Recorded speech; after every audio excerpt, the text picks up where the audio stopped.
we learn about important medical conditions and topics through the experiences recounted to us by people who've had these kinds of problems. Today we have a very special audience, a group of people who have gone through some very significant lung problems and one patient who's been through a significant heart problem.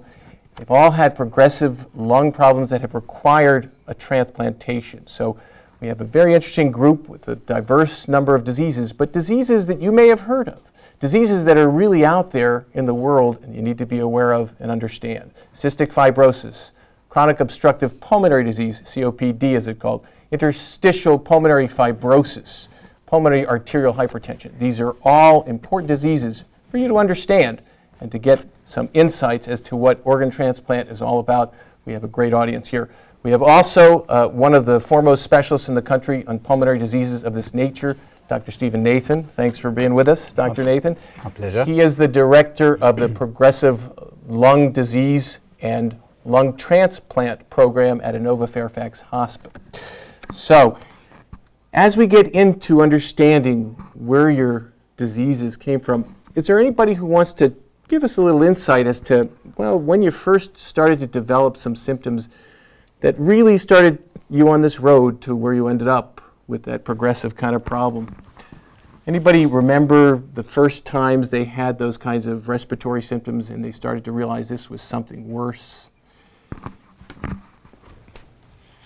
Hi, I'm Jim Lawrence, and I first realized I had something wrong when in 2000, January, when I was getting colds and they weren't going away.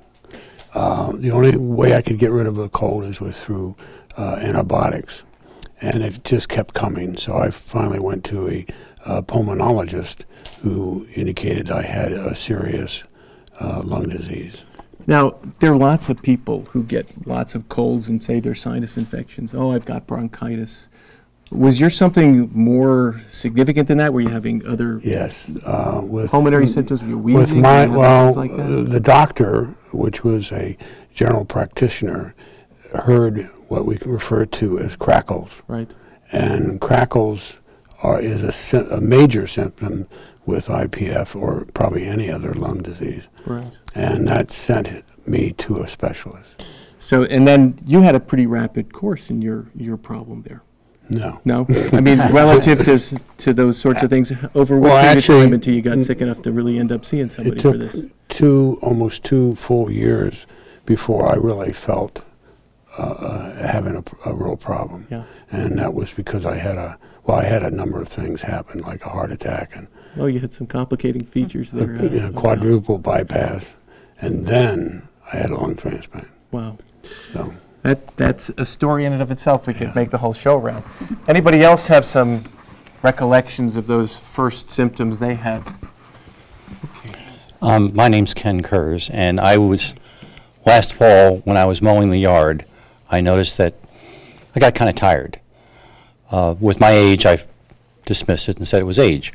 Come November, I came down with a cold. They thought it was pneumonia. In January, I had a biopsy, diagnosed with IPF, and in July, I was transplanted. It was that quick. That is a quick course. Yeah. And you were going to tell us as well. I'm Chris Campbell. In the fall of 2003, I'd never had any real medical issues in my life. I started to become short of breath. And as that progressed over the fall, I realized there was something wrong with my cardiovascular system. Went to my general doctor. He diagnosed nothing, but he did send me to a cardiologist. They ended up finding that my lungs were full of blood clots, which at the time they said was fine because I was alive still, and they sent me home on blood thinners, telling me I would get better, but as it turns out I didn't. I developed pulmonary hypertension from there, and the course went downhill very quickly. I was on oxygen 24 hours a day within a few months and was transplanted about a year after that. Wow, that's a quick progression too. And one that's a little different. So we've heard a few different and interesting ones. And you were going to tell us how yours started. Yeah, my name's Mike Parker, and my first symptoms were probably in 1995. I was a 2-pack-a-day smoker, and kind of knew what was wrong before I ever went to a doctor. And when I went, he sent me to a pulmonologist who diagnosed emphysema. And just couldn't quit smoking. It was just, and when I did, it was the hardest thing I ever did. But then in 1999, I had 3 or 4 hospitalizations for what they call an exacerbation, which is like a lot of fluid in the lung and things like pneumonia. And in I guess it was 2000 or 2001, I went to see about lung volume reduction surgery, another type of thing, and I wasn't a good candidate for that. But the people, this is in St. Louis, the people in St. Louis referred me to him, to Dr. Nathan. So we looked at it for about a year, and then between us, we decided that the window was there to do it. And I guess the most extraordinary thing about my transplant is I waited 13 days. Wow, on the list. So that was remarkably quick. Yeah. Right. And you probably really needed it at that point. I was really sick. Yeah. I was very sick at that point. I think you probably would have wanted me to do it a little bit earlier. Yeah. You okay? It's different. My name's Lolly Gilmore. Hi, Lolly. And I also had IPF, as did a few of the previous people. The difference is the IPF can move at different rates. When I was 40, I had never had, I couldn't remember the last time that I'd had a chest x-ray. So I had that done. And there was on the x-ray feathery profusion of white stuff. And we didn't know what it was. And so my husband and I were going, oh my God, is it cancer? And the physician said, well, if it was cancer, you'd probably be dead by now. You'd be really sick. So it took a while to figure out that it, we came back in 6 months, maybe it's scarring from pneumonia, and had the open lung biopsy and diagnosed as IPF. This was in 1990. The symptoms came gradually. Not being able to play singles tennis, playing doubles tennis, playing really lousy doubles tennis, playing so badly that people didn't want you on the team anymore. And then in 1997, it suddenly escalated. Prior to that, I had even thought that maybe I was misdiagnosed, because now it's 7 years had passed. It was the end of 97, so as I said, it accelerated very rapidly to the point that I sold my house because I couldn't get upstairs. I took my oxygen tanks everywhere. I was actually in hospice care when the call came. Wow. And that was in May of 1999, so the course of my disease was a lot longer. Well, we're going to hear a lot more from you all in terms of the course of that disease. There are 2 things. One, I guess, finding out a little bit about the anatomy of the lungs, just so people can get a little refresher on that and understand what happens when some of these diseases affect the way they can breathe, that get to the point where they have to have something like a lung transplant. Mm-hmm. Well, the lungs really function as the organ that does 2 things primarily. It supplies the rest of the body with oxygen when we take a breath in, and it eliminates carbon dioxide. And there are many different diseases, some of which you've heard about, that can affect the ability of the lungs to be effective in this regard. Pulmonary fibrosis, COPD being another one, cystic fibrosis, sarcoidosis, a bunch of different conditions that can cause advanced or end-stage lung disease. If you look at a condition like IPF, it's characterized by progressive fibrosis and scarring around those little air sacs that are in the lungs. These are very delicate structures, and any component of scarring is going to compromise the ability of the lungs to take up oxygen and, by the same token, eliminate carbon dioxide. With IPF as well, the lungs get very stiff from the fibrosis, and the fibrosis tends to be progressive, so that it is a condition that generally has a very poor prognosis, with an average survival anywhere from about 2.5 to 5 years. And I think you've heard some of that course described already by some of the patients. Emphysema that Mike has over there, or had over there, is a different condition. It tends to be a little bit more indolent. That's primarily from cigarette smoking. There are some inherited forms of emphysema, like alpha-1 antitrypsin deficiency. But what happens is you actually have destruction of the alveoli, and there's so-called air trapping in the lungs. The lungs actually get bigger, and get big to the point that it compromises patients' ability to take air in and out. So if you want to imagine what it's like breathing with emphysema, I always tell patients' families, if you want to imagine what it's like for your loved one to take a breath in, take a deep breath in, and then try and breathe around that, and you can see how difficult it is taking air in and out near your total lung capacity. And that's a major problem with emphysema. Another condition we heard about is pulmonary hypertension, pulmonary vascular disease. The pulmonary artery is the big blood vessel that takes blood from the right side of the heart into the lungs, where it collects oxygen before it goes to the left side of the heart and goes to the rest of the body. In pulmonary hypertension, you have a buildup of pressure in the pulmonary artery that affects the ability of the right side of the heart to pump blood through to the lungs to pick up oxygen. And that leads to progressive heart failure of the right side and something that we refer to as cor pulmonale. Pulmonary hypertension can occur as an idiopathic or an unknown phenomena. It can occur secondary to chronic thromboembolic disease, that is pulmonary emboli that fail to resolve, like Chris over there had, or it can occur secondary to other forms of advanced lung disease, even COPD, IPF, and especially sarcoidosis as well. So those are the three of the conditions we've heard about. Another condition is cystic fibrosis, which is characterized by airway problems, secretion clearance problems. It's a congenital or inherited condition, and excuse me, those patients generally tend to be younger by the time they come to have the need for transplantation. Now, getting back to Mike and your COPD or your emphysema, and of course, people probably wonder, about cigarette smoke and the fact that there was a generation that really grew up with cigarette smoke being rather commonplace. And even if you chose not to smoke, you didn't really criticize people who did around you. And we come to understand now that it's just as bad to be around it as it is to do it yourself. And anyone who smoked knows it's one of the hardest things to kick. It is as addictive as any narcotic could ever be, and even worse because it's so available and you're always around some sense of it. So it's a difficult thing. But emphysema, COPD, I mean, that's 12 to 24 million Americans. They say it's somewhere $40 billion a year in terms of medical expenses to this country, which is a really remarkable thing to know about.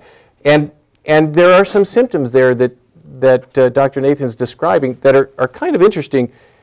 And I guess it's that sense of not being able to really get that full breath of air as your lungs start to disintegrate, literally under the stress of the disease. Yeah, it gets worse and worse, yeah. And this went pretty quickly, actually. From the point where I could do something to the time of the transplant was real steep slope downhill. And Dr. Nathan described it perfectly. The other thing I would tell somebody to do is to, if they want to know what it feels like, maybe take a straw and trot around the block. And don't breathe through anything but that straw. Clip your nose, and then you'll get some sense of trying to get a breath and the anxiety that goes with it. And the barrel chest, that's the big chest, as people keep trying to breathe more and more and their lungs hyperexpand. It's something to be aware of in terms of people that you may know who have those kinds of outward symptoms and cough and complain about that. Is it a productive cough? I mean, do you cough up a lot of stuff when you have these kinds of coughs with Yeah, I did. With emphysema? Yeah, it was productive. Mine was a productive cough. And once I was able to produce whatever was in my lungs, it was noticeably easier to breathe. But I had to do what they call a nebulizer, which is an albuterol type thing, to keep it open. And it was very frightening, very, very frightening. So those are the kind of medicines that you would use for asthmatics. They probably don't give you the same level of relief because it's a different disease. No, I'm not sure. It may, that there really is a medication for COPD. Oxygen, and they say Spiriva, a new drug, is doing okay, but I never got much relief from anything. I mean, I did what the doctor told me to do, but I didn't get much relief from it. So the diagnosis is basically that history, as you described it, and then you do a chest X-ray. And well, COPD is a very common condition, as you mentioned, 12 to maybe 20 million Americans, depending on how you define it. The patients who progress to real severe disease, like Mike had, are thankfully a much smaller minority. But one of the problems with COPD is because it's so prevalent, a lot of these other disease conditions like idiopathic pulmonary fibrosis, pulmonary hypertension get misdiagnosed as things that are more common, like COPD or asthma. So a lot of folks who have these rarer conditions will go a couple of years before the appropriate diagnosis is made. Sorry, go ahead. Yes, no. Please continue. Hear the authority. I'd love to hear it. So, that's a real issue for us, is awareness of all the conditions and the option of treatments that are available. If you look at lung transplantation in the context of all these diseases, that's where all these diseases come together. They all have different pathologies, pathobiologies, different cells, cytokines, etc. involved, but all of these diseases can advance to the point of being very advanced or end stage, where the only resort is lung transplantation. So lung transplantation is really a last resort form of therapy when all else has failed. Excuse me.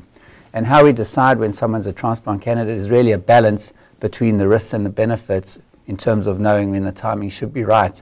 And that can vary for each individual patient depending on what their comfort level is in terms of outcomes, what their expectations are, what their quality of life is. And for each patient, it becomes a very individualized decision. And I'm sure that you learned a lot about emphysema, and I guess, are there things people can do to prevent that occurrence? Don't smoke. Don't smoke. That's Yeah, number one. don't How about smoke. pollution? Is that an issue for you? That was never, it was cigarettes. I mean, I could say it was pollution. I could say it was, I was in the construction business for 30 years, and that certainly didn't help, but it was cigarettes that did it. And I think it was just the most important thing to get across to your kids, just how bad it. My two younger kids wouldn't touch a cigarette with a 10-foot pole. I mean, just seeing what I went through. Yeah. So that's what you can do now, is just the research that the doctor's going to do and get young people to quit smoking, because that's what did it. The most important thing. Yep. You have a unique cause for your kind of problem, in that you said you have sarcoidosis. I had sarcoidosis. You had sarcoidosis. All right. Is it something you can have and then not have? No. Once you have sarcoidosis, it's there. Right. I was diagnosed with sarcoidosis once I came out the military and I went on a new job and had a physical done. Right. And they saw the scarring on my lungs. So this was just a routine chest X-ray? It was just a routine chest X-ray, and they saw the scarring. You had no idea? Had no idea. No respiratory symptoms that you were wearing? Well, in the military I did have some, because I was running 5 miles, and then gradually I was like, okay, I can't get through 2 miles without huffing and puffing. So I didn't know what it was. Felt the cold, didn't go away, thought it was something else. Sure. Over-the-counter medicine wasn't working. Again, when I came out of the military, got a job, went on a routine physical, and they saw the scarring. And then I was diagnosed with sarcoidosis, and that was in 1989. And they treated with prednisone back then. Right. And the disease had done what it had done. The damage was done. But I was still able to function quite well. Oxygen level was still high. And eventually weaned me off of it. Probably about 5 years ago is when I went on oxygen, about 2 liters of oxygen, off and on. Got progressively worse. And last year, this time, I literally collapsed in my house from lack of oxygen and was hospitalized. And that's when I was diagnosed with the secondary pulmonary hypertension. And my doctor then, Dr. Sang, referred me to Dr. Nathan's office in May, was when I first went to meet his team, was in May. And they started me then on Revadia and Traclear, the medicines to help open up those vessels some so that I could breathe a little better. However, I was still on a high level of oxygen. As they were doing the pre-lung transplant evaluation, I ended up being on 10 liters of oxygen by the time I was accepted as a patient in September. I was actually officially listed for a lung transplant on October the 17th. And I was actually transplanted on October the 22nd. Wow. Double lung. Both lungs have, Well, both lungs had to at be. 10 liters, you don't have many liters to go. It's hard, No, it's hard to get many more yeah, 'cause at 10 molecules of oxygen Right. before you. At that 10 point. liters, it was very rough, because you play a game between your nose being dried out, because I couldn't use the humidifier anymore at that point because they had an oxynizer on me, and it made my nose extremely dry. So therefore, you run the risk of having nosebleeds. Well, it's kind of hard to have a nosebleed and a nasal cavity up your nose at the same time. And as it would be, I was at church that Sunday morning and came home, and I felt at church my nose was starting to bleed. Actually, I could feel those blood vessels starting to burst, and I could touch the blood. And when we got home from church that morning, they called and said, "We have a lung." And I came to the hospital. My wife and I got there about 1 o'clock that afternoon. By 6, I was prepped. By 11, the lung was in. It was in the hospital. by 1, Dr. Burton was finished. He did it in 4 hours. He gave my wife and I an estimate of 8. He did it in 4. And if you don't mind me asking, how old are you now? I'm 45. 45. Yeah. So, and this is, the sarcoidosis is a rather, it is a hereditary pattern? It's not hereditary, it's really unknown, it's idiopathic, which means we don't know what the cause is. It's also a fairly common condition. Actually, after COPD, it's the second most common condition that we're talking about, but it's only a few patients who go on to need transplantation that it can actually spontaneously resolve. And it's about 10 or 20% of patients who have progressive disease, like Donald's describing. If you look in the context of transplantation, only about 2 or 3% of all transplants are done for sarcoidosis, even though it's just second behind COPD in terms of being common. But that can be a very typical kind of course that is being described in terms of someone who develops secondary pulmonary hypertension, complicating diffuse fibrosis in the lungs, this time secondary to sarcoidosis, not idiopathic like the IPF we heard about earlier. So we're talking about the IPF, which is not really the pulmonary arterial hypertension, where the blood vessels are having a hard time getting blood to and from the lung tissue. Yeah, very different. But it is the same basic inflammatory process, but a different cause. Yeah, sarcoid has its own distinct pathology. It's characterized by granulomas in the lungs. It can affect other organs as well, although the lungs are the most serious organ generally to be involved by sarcoidosis. And those granulomas are basically the scars he was pretty much talking about, or the result, or cause those scars. The scarring results from the granulomas. Right. Yeah. And then we heard from Chris, who had a pretty, well, another complicating course, and you're a pretty young fella who's had to go through a lot to get to this point. And you said you had problems with blood clotting. And had you been aware of that? Did you have any insight or awareness of what that was? No, I mean, as I said, I had been healthy my whole life with no issues with really anything. So at age 35, when I started to become short of breath, I thought, I'm just getting older, I need to exercise more. But the progression was fairly rapid, to the point in, I think, December of '03 that I could go up one flight of stairs and need to stop, for 20 seconds to catch my breath. So at that time I knew something was wrong, more than just being out of shape. So they found the blood clots, and it's idiopathic. We don't know what the cause of my clotting disorder is. Just like the pulmonary hypertension, it's unknown for me whether the clots came first or the hypertension that might have caused the clots. So there's no family history, there's nothing like that in your family No. that has occurred? No, I've been through all of the testing for both blood clotting and hypertension to look at known causes, and everything came up blank. Right. So pulmonary arterial hypertension, you say that there is the opportunity to use some medicines that can sort of give people at least a spell of improvement. Is it invariably going to progress? Not invariably. If you would have spoken to me about the subject 10 or 15 years ago, I would have said yes. We didn't have any effective therapies at that time for pulmonary hypertension. But that's the one condition in pulmonary medicine where we've made some real advances. And now we have 5 FDA-approved medications that we can treat pulmonary hypertension with. So Chris experienced some of those, but unfortunately there are some patients who will progress despite therapy. And then we have another disease process that is unique and one that's very interesting. And me being a pediatrician, I deal with a fair number of kids over the years. But cystic fibrosis. Right. And I guess cystic fibrosis, as we were identifying before, is an inherited disease. Right. At what point were you diagnosed? I was diagnosed at 1 year of age. At 1 year of age. Yeah, So actually, it wasn't even in the newborn period. Nobody had any idea in that first year. No, actually, my mother diagnosed me because she got the Dr. Spock book out. She noticed the failure to thrive, the sweaty, salty skin that I had, that I was sick all the time. She went to my pediatrician and said, "Hey, I think she has cystic fibrosis." The pediatrician said, "No, that's not possible. You don't have it in your family." Whereas we actually did, but it was, generations previous that it wasn't called cystic fibrosis back then. And she insisted on me being tested, and sure enough. Well, it's not an uncommon condition, somewhere in the 1 in 2,500 or so Have the gene. in the general population. More often that Northern European descent. But it doesn't mean that it doesn't affect other people, because there's been so much admixture of the gene pools around the world that you will see it, but in lower frequencies in other types of populations.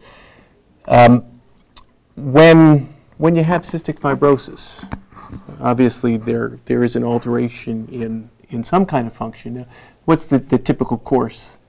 Well, patients generally get recurrent infections. The spectrum of the different organisms that cause these infections changes with the patient's age. And as a result of these infections, you get progressive scarring and destruction of the lungs, to the point in some patients where they ultimately need a transplant, where the lungs are destroyed, that there's no other alternative. We are getting better in our management of patients with cystic fibrosis. So if you look at the average age of cystic patients, it's steadily going up and up. And I think the latest I heard or saw was around 32 or something like that, whereas probably 10 or 20 years ago, the average age of a cystic patient was around 18.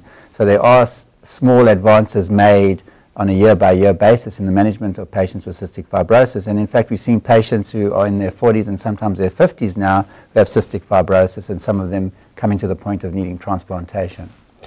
It's amazing, and I'm sure that you've been involved with a lot of people who have the same disease, whether it be going to your pulmonary docs or just in terms of the organizations that you get involved with to understand better and to commiserate, I guess, through the process of a disease. Usually you see it early in life, but not always. There are some people who just uncharacteristically present later, but usually, you know, as a pediatrician, I'll see a baby who's not growing well. There is some suspicion based upon the kinds of respiratory infections. They get more progressive and worse as they get older. And they're always getting ear, sinus, and other kinds of things. Was that an issue for you while you were growing up? I mean, did you have a lot of infections? No, I was in the hospital maybe once a year, once every 2 years with, you know, getting antibiotics for the lung infection and whatnot. It wasn't until right after I got married, when I was, you know, 28, that I got very sick very quickly, which can happen and sometimes not. So it was more related to an infection at that point that just caused enough injury to your lungs so that it sort of hit that critical mass? Yeah, I just got very sick. I went into the hospital for the normal 3-week course of antibiotics, and I just suddenly went into respiratory failure. And that was right before Christmas, 6 months after we got married in December of '97. I don't remember the month of January. I was pretty out of it. I had to have a tracheotomy. I was on the ventilator for about 5 months, and that's when I met Dr. Nathan. He evaluated me for transplant and got accepted into the program. And I was actually transplanted the same day that I was listed. Wow. Only because I was about 9th on the list, but I was the only one with B-type blood, and that's what type of lung, you know, that came in. So I was the only one that could use them. So right place, right time. Yeah. And you're her husband? Yes. And you knew what you were getting into in the first place. Did you have any idea that it would come to this? Not really, I guess, in the beginning. And I guess just thought, you know, the normal course of the treatment she was going through as we were dating and stuff was what we was going to have to deal with for the rest of her life. But who was more frightened at the time when the transplant was decided upon? Oh, I told Dr. Burton, the surgeon, I said, you know, bring it on, I'm ready. You know, so I was so we know who was more frightened, right? I just had to sleep through it, so. Yeah, a hard thing to sit through. How long was the surgery for you? Mine was about 7 hours. Yeah. And was it both lungs? Both lungs, yeah, double lung, yep. Okay, and does everyone get 2 lungs when they get a transplant? No, it's actually, if you look at the patients we do, about 80% get single lungs and 20% get bilateral or double lungs. The only condition where you have to do a bilateral lung is a patient with any form of septic lung disease like cystic fibrosis, because you don't want to leave in a source of infection in the native lung that's going to spill over and affect the other lung. In Donald's case, as I recall, some sarcoid patients do get bilateral lungs, but I think he might have had a fungal infection in his lungs at the same time, or because of his severe pulmonary hypertension that we decided to do a bilateral lung. Okay, and then what was the condition, the situation for you? I had idiopathic pulmonary fibrosis, IPF, yeah. And that was tough to diagnose with me because I'm 33. I was 33 when I realized something was wrong, and just I was a stonemason, which they thought, well, maybe that has something to do with it, but in carved stone. But there was, when they in May of 2005, when I was working on a project and I'm just carrying some stone up the stairs, it was like 2 steps and I was ready to fall over. And it was very quick with me. I mean, even I think there was clubbing that was noticed the fall before, in the October before, in my hands and my fingernails. But as far as respiratory-wise, I didn't really realize there was anything wrong until last May, or May a year ago. And then they thought it was interstitial lung disease was the umbrella, because everything that they found was sort of like all across the board as far as the pathology in my lungs. So eventually, I saw Dr. Nathan last summer, and it was just progressing like IPF. So we figured that must be what it is, and sure enough, you know, it progressed very quickly with me. I was on oxygen almost immediately for like a year and a half, and it got to where, even though I could get stronger with rehabilitation, eventually I hit the limit, and I was I had a mask on with like up off the wall oxygen, like with 12 liters, trying to do my exercises and stay strong. And by October of 2006, we were going through the transplant, made the decision and got evaluated. And I was kind of quick too with I got my letter on I guess it was the 14th of October, and I got my transplant the 15th. So that's impressive. But I didn't, if I would have gotten pneumonia or something like that, I only had 20% of my lungs left to help me out. So we just were afraid I wouldn't make it till Christmas. So a stonemason. Yeah. Now, there aren't a lot of stonemasons around, and there aren't a lot of ladies who carry stones upstairs, so I was pretty strong before. I bet you were. No, there wasn't. And I'm a craftsperson, and I loved to build things, and stone is just a beautiful material to use. So I kind of used my artistic background with the trade, you know, as to say. So now, silica or stone dust, that's a pretty irritating substance. Yeah. Is that known to be associated with any of these types of diseases? Well, silica can cause silicosis, Right. which is an inhalational form of lung injury that can result in pulmonary fibrosis as well. We wouldn't call that idiopathic pulmonary fibrosis. Idiopathic means we've ruled out everything else and there's no cause that we can come up with. So it's a distinct clinical entity, and silicosis is a distinct clinical entity as well. So, a pretty fascinating story there.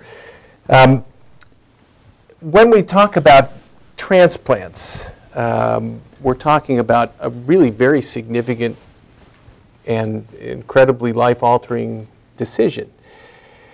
And I don't know how people can decide, gee, it's time for me, you know, I can't stand living this way anymore. You were on, you know, on buckets of oxygen, you couldn't carry anymore, and at that point you needed some basic lung tissue. Is that what it comes down to for most people? Well, everyone's different. We talk about a window of opportunity for lung transplantation. We don't want to do patients when they're too early, and we don't want to do them when they're too late. We try and catch them within this window of opportunity. Some patients can move through that window very quickly and become almost too sick to receive a lung transplant. So the trick is to try and get patients as early as possible, follow them along, and then decide when the appropriate time is when they're in that window of opportunity. And it's difficult with some diseases. If you take a disease like IPF, for example, where we know it's going to progress, we just don't know when it's going to progress. It's very hard talking to patients about the need for transplantation when they don't have much in the way of symptoms. They kind of look at you like you're crazy, and they will tell you when they need the transplant. And I think we have some members in the audience now who will tell you a story like that. And it's a difficult conversation to have, because sometimes I'm breaking news to them that they have no idea about. Idiopathic pulmonary fibrosis means idiopathic, we don't know the cause. Pulmonary is lungs, and fibrosis is scarring. And often what is presented to patients is, oh, you have a little bit of scarring in your lungs, which sounds like it's a pretty benign condition, but it acts almost like a malignancy in that the scarring is progressive and relentless, and ultimately patients are going to succumb to that condition. And patients can be going along, and then kind of nosedive off the edge of a cliff from their pulmonary fibrosis. So the key is to get patients early enough that if they do have the sudden decline, you can get them transplanted as quickly as possible. So Lolly, you were telling us that you went on for quite a while before you ended up really getting to the point where you needed a transplant. Were you in denial at all? Or were you just really able to cope with it? At what point did you decide, this is important, I better? Well, I don't think I was in denial because I was being followed. Right. So, no, I wasn't in denial, but a transplant wasn't even mentioned to me initially. I mean, I knew I had IPF. I did all this research to find out what it was, but transplant wasn't mentioned until 7 years or so, well, 6 years at least, after I was diagnosed with it. And I had gone to a new pulmonary physician who took one look at me and said, "You need a transplant." And then I was in denial. Well, wait a minute. Why are you telling me this? Nobody else did. I'm fine. I just don't breathe very well. And that was my mantra for, until I was in bed and couldn't get out to go to the bathroom. People would come in and I'd say, "Why are you all so sad?" I feel fine. I just can't breathe. Well, that's pretty important. So I don't know if you would call that being in denial. I don't think so. Well, I'm not really sure about that. But, it's somebody who wants to live and somebody who doesn't want to accept any defeat whatsoever. And you were a liver. You are absolutely there. And how do you live your life with it? I knew I was going to. I had seen no knowledge of the statistics. Nobody told me. So I just knew that if I was laying in bed long enough and not taking too deep breaths, I would eventually get a transplant, which, as you see, I did. And I'm sorry I interrupted you. What was your next question? No, that's fine. But here's the thing. I'm still like that. And, the hospice people have told my friends and relatives, she's got 2 weeks at the most, and they're all looking so sad. And again, I'm going, well, why are you all so sad? I'm not sick. I just can't breathe. Well, early one morning, like at 5:30, 6 o'clock, the phone rang, and I'm in there going, oh, my God, that's got to be a wrong number. Who in the world will be calling me at that time of morning? Well, thank God my daughter, who has more sense than I do, was there spending the weekend, and she answered the phone. She comes in, and she said, Lolly, what's the best news you could have? I said, oh, we won the lottery. She says, no, there's the lung for you at Inova. Come on, get up. And I mean, it was like, oh, okay, but do I have to get there so fast or so early? I can't move too fast. I had to call a friend whose husband carried me down to the car. And, of course, maybe I wasn't in denial because I said, I'm driving. You're not, because she makes me nervous, and I had, like 6 oxygen tanks in the car. As long as you didn't have Mike smoking a cigarette, that's right. You're okay. And I told Doug, I said, put me in the driver's side, and he's carrying me. Well, my daughter's going, no, okay. And the poor guy's going back and forth and back and forth. So, mine was a last-minute deal. Right. It really, really was. I mean, when I look back now, I was, very, very sick. So you went through a transplant. You knew that your days were numbered. You were in hospice. Yeah. I mean, that's about as close to the number. I knew what that meant. Yeah, that's as close to knowing the number as you can be. Mm-hmm. And then you decided to do this, and it's been a few years now. It's been almost 8 years. 8 years. And how much of your life have you gotten back? Oh, maybe more. More? Because I can't remember your life being full. Well, when you come so close to dying, I think you maybe get a little bit different view on life. And I see Mike shaking his head. You don't sweat the small stuff. You do things that you hadn't done before. Life is short. And you've got an extra, another chance to experience, another chance to open your eyes. So I try to travel, as much as I can. I have 4 grandchildren now that I wouldn't have seen. I stay really active, and I'm in rejection now, so I'm supposed to be kind of sick, but I'm never home, and there's never enough time in the day. So, and my husband, he died of a heart attack at the age of 51, and I saw him go like that, and that was another thing, life can just, you can fall off the edge of the cliff anytime. So you've got this second chance. My God, if you're not using it wisely, then give it a lung back. Right. Somebody else wants it. Well, and we're talking about something that's pretty interesting, and I do want to hear a few more stories in terms of the decision and how it happened, and did you get your family involved with the idea of having to get a lung? Did your family help you decide, or? Yeah, but decisions is yours, It's always yours. obviously. And when I was faced with it, I thought, as you were talking before, I don't need this. I don't need it. I can breathe. I have oxygen. Why do I have to have this? But I also had gone through a period of the fast decline. I lost 15% of my breathing in 3 weeks. And they were concerned about that happening again. And I was concerned. Basically what I did is we got the notification as to whether I wanted to be listed or not. I took a day and slept on it and said the next morning, it's a go. For better or for worse, I can't get much worse than I know the road I'm going down. This was an unknown, but yeah, I would take it. And Chris, you had to make a decision, but you probably had to involve someone who may have been probably, once again, even a little bit more disconcerted than you might have been. How did it go for you guys when that became clear that that's where you had to go?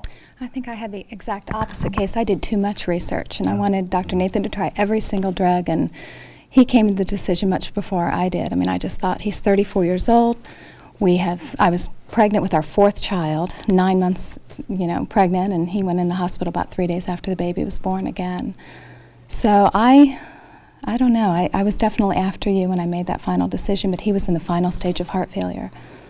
And so you're in a situation there where you know when you choose transplant that there is I knew every statistic. Finite element that you have to acknowledge when you make that choice. So quality of life is very important, and faith in medical research and the evolution of the science so that people can find ways to keep people alive longer after a transplant. But if you can't get that oxygen, you won't have any opportunity for that. And when you had to make that decision, did you get a lot of family support for it as well? Oh, yeah. My family... The decision was sort of taken away from us because in Jim's case, he was really fine for 2 years. I mean, playing golf and, and 2 weeks before he had the transplant, he finally started using oxygen. And my children and I happened to be up in New York on vacation, and Jim was home, and he said, "Oh, don't worry, let the kids finish the sailing program," and okay, fine. And the next thing I know, his daughter happened to be visiting from Seattle, and he woke up in the middle of the night in complete crisis, and if they hadn't been there, he would have died right then and there. And so called 911, rushed to the hospital. The next call I get is that Dr. Nathan is saying they've put Jim into a medically induced coma. And I said, well, he's going to be fine, right? And it was the first time I ever heard Dr. Nathan say anything that was like, maybe not. And it was such a shock because he had been so fine for so long. I can't imagine a medically induced coma is a okay thing So we rushed home. The boys, Justin was 11, Brooks was 15, and we rushed home. It was the longest trip of our lives, and ran into the hospital room, and here, little Justin sees his dad all hooked up to all kinds of machines, and in 1 week he fought whatever it was, an infection, or Dr. Nathan thought it was the progression of his disease had suddenly just gone off the cliff, and he was able to come out of it because his temperature had gone up to 106, and so he kind of fought through all that, and when he woke up, he was completely out of it. He had lost 30 pounds, and he wasn't a big man to begin with, and he was just very weak. And 2 days later, Dr. Nathan said, well, we have a lung for him. And I thought, a lung? He can't even pick up a spoon. How's that going to work? And he got, actually the lung transplant took, I think, an hour and a half, and the actual surgery. And he got through that part of it just fine. So it was really, the aftermath was almost the worst part. Yeah. So having to go through the recovery process? That was terrible. Bad. That was a tough... Because he was so weak that he stayed in the hospital longer, and He couldn't walk. He had to have a walker. He became a full-blown insulin-dependent diabetic overnight, and he had one infection after another, had multiple rehospitalizations over the next 6 months, and eventually it all kind of settled down. Did you see she was there with me all the way? Yeah, well, it didn't sound like you were going to be in control of much. No. At that point, no. Either Dr. Nathan or the surgeons or my wife, one or the other. Right, right. But well, that's all comes out to the good at the end because of his organization and how he supports us. And we have someone else here who didn't have a lung transplant. Had a heart transplant. Had a heart transplant, which is, I guess, something that people hear about probably a little bit more prominently than they do lungs. I think so. And the cause of your disease that required is idiopathic, right, also. Is also unknown in terms right. of the cause, although we think that it could be anything from a virus to Genetics. who knows what. Yes. And you had cardiomyopathy, as we call it, or just basically a sick heart muscle. Right. And how old were you when that happened? 45. 45. And any awareness? I mean, were you feeling sick? Did you No. have chest pain? You just started to get short of breath? I thought I had acid reflux, which I think I do, but that's what I was being treated for. Right. And you can ask all my friends here. I would say, I just don't really feel good today, or this happened, or I got dizzy, or that. So they think I was having heart attacks for 6 years. Wow. And that probably when I gave birth to my youngest, that I had tore my left coronary artery and started building up scar tissue, which would cause the heart attacks. But I didn't know that's what I was having. So silent MIs, as people might call them. Right, right. Whatever that is. Well, kind of silent. You know, I would go unconscious, and my son would say, "Do you want me to call 911?" No, I'm going to be fine. So finally, I went to the emergency room. Stoic. With all right-sided pain. Right. So women need to listen to that. You know, right-sided arm pain, jaw pain, ear pain, and you know, in my chest, but I was, you know, chewing Tums or whatever I could find. Yeah, you know, it's interesting, and I wonder, because I read about women and heart disease, and the highlights are not the same ones that men have, which are, you know, the shortness of breath, that kind of thing. It's much more, believe it or not, things like depression, difficulty with sleeping. Right. I mean, did you have any of those kinds of symptoms that were sort of eking up on you? I don't remember. Did I? Yeah. I don't think. Who knows? It Yeah, doesn't you seem know, that way, when you right? have little kids, you Yes. just keep going. You figure, just do what you have to do. You don't sleep anyway. Yeah, right. right. That's right. Who cares if you don't feel Sure. good? But then I finally went to the emergency room, and that was pretty much all I remember. Like, it was, they told my husband probably that I wasn't going to make it, and a lot of things happened. And then finally I got to the point where they could transport me to Innova Fairfax, and then, you know, one thing after another happened. Then I got on the list, and How long did it take once you were on the 10 list? days. 10 days. And you were in the hospital the whole time? Really, I mean, you were really not stable sick. enough to go No, home. no. Right. So you were fortunate you could be on the list and get taken care of that quickly. Right, and then fortunate that there's a transplant center so close to us, because I wouldn't have made it anywhere else. Right. You know. Yeah, and I think that I'm hearing that we're lucky to have Innova Fairfax and this program of transplant medicine so close by, because I can't imagine there are many places you could go and 2 days later, 3 days later, or a week or 10 days later get an organ to be transplanted. The tough thing that I need to hear about, we all need to hear about, is what happens. You get a lung transplant. Obviously, you go through the process of making a decision. People are gravely ill. They need it. What happens after you get the transplant? Is it a very complicated recovery? What are the odds that you're dealing with in terms of how long you can live with a lung? Yeah. It can be complicated, and I think you've heard some of the spectrum of patients in the hospital for maybe a week minimum to a couple of months. And generally, the sicker you are going into the transplant, the more likely it is you're going to have a rocky course post-transplant. And what I always tell patients, and what we always try and hammer home, is that having a transplant is a gamble. It does carry with it significant risk. It's like trading one disease for another. But the time to have a transplant is when the gamble of not having a transplant is greater than the gamble of having a transplant. So it's playing the odds. If you look at the 1-year survival with lung transplants, around 80%. The 5-year survival is around 50%. At our facility, we're doing a little bit better. Our 1-year survival is around 87, 88%. Nonetheless, there's still a chance, 12, 13%, that you're going to be one of the ones that aren't going to make it through the first year. And patients need to know this and be prepared to accept that risk. So the example I give patients is, if I can tell you that you have an 80, maybe 88% chance of surviving 1 year, I think if you don't have a transplant with your underlying primary disease, COPD, IPF, cystic fibrosis, pulmonary hypertension, I think your chances of living 1 year are 50-50, then you go with the thing that gives you the greatest odds. But it does carry with it significant risk. So even if you have a transplant and you do well, you are on medication for the rest of your life, immunosuppressive medication, medications to prevent various infections. And when I say trading one disease for another, you might be getting rid of whatever the underlying primary disease is, but you're opening up yourself to a whole slew of new potential complications, from diabetes to hypertension to renal disease to various infections to acute rejection to chronic rejection. What we tell patients is that we know you're going to get some complication at some point. We just don't know what it is and when it's going to happen. And then we do the best we can. We try and maintain patients as best we can.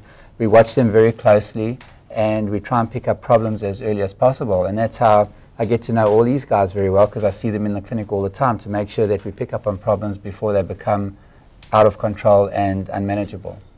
So, and when we talk about rejection, it's the basic body immune response to a foreign tissue. So everybody's in chronic rejection. It's just some are better controlled than others? Well, acute rejection is, we kind of expect that probably about 60-70% of patients will have at least one episode of acute rejection. Sometimes they don't even know about it, and sometimes it's clinically manifest with shortness of breath, maybe something on the X-ray or the CAT scan. And generally, we're pretty good at treating it with high-dose steroids. The thing we worry about mostly is chronic rejection, because if you look beyond the first year or the second year, the thing that is most likely to get patients is chronic rejection, or the entity that we call bronchiolitis obliterans, which is destruction of the small bronchioles. If you look 5 years out, probably about 50% of patients have some component of chronic rejection. And in truth, if you look at any patient who is more than 5 years out and take their whole lung out, which we're not looking to do, but if we were to do that, we probably would find little pockets of chronic rejection here and there. And it's not necessarily a death sentence. We just try and maintain patients as best we can. Sometimes they lose lung function as a result of that, and we focus on trying to prevent further loss of lung function, prevent things like infection, and try and maintain as good lung function and quality of life as we can for as long as we can. It's been a lot of work going through some of these medical episodes. You guys have suffered, yet you've rallied and you've celebrated, and it's a pretty amazing thing to do. You're in chronic rejection. I am. Can you get another lung? Does it happen? I've been told that that's a possibility. Yeah. Yes, I'm not sick enough at this point to be relisted, but that's a possibility. Would you do it again? You know, that's a tough question, because I would want to do it again, because I like my place on earth here. But then on the other hand, lungs are so hard to get. You know, if it was a kidney or a liver, I would definitely say yes. But lungs are so hard to get. Then you kind of wonder if maybe somebody else should have the same chance that I did, especially since I'm hanging in there for so long. So, and that's an issue that I've learned other people who are possible retransplants are also struggling with. That's it's a very personal perspective, and I really appreciate it. It is an amazing thing to ask for people to have their organs ready for donation. And I know we have someone from the foundation that is at Inova that deals with trying to procure organs and support the transplant program. Hal, tell us a little bit about, is it Real Diff? And I know that we have Real Diff we can put up on the screen with its phone number and website at Inova. Sure. Well, my role is more in looking at what type of research possibilities. People know Inova Fairfax Hospital as a great place of caring. But we also, under Dr. Nathan's guidance, over 10 years now, has been leading a research effort into post-transplant research, which there's not enough of.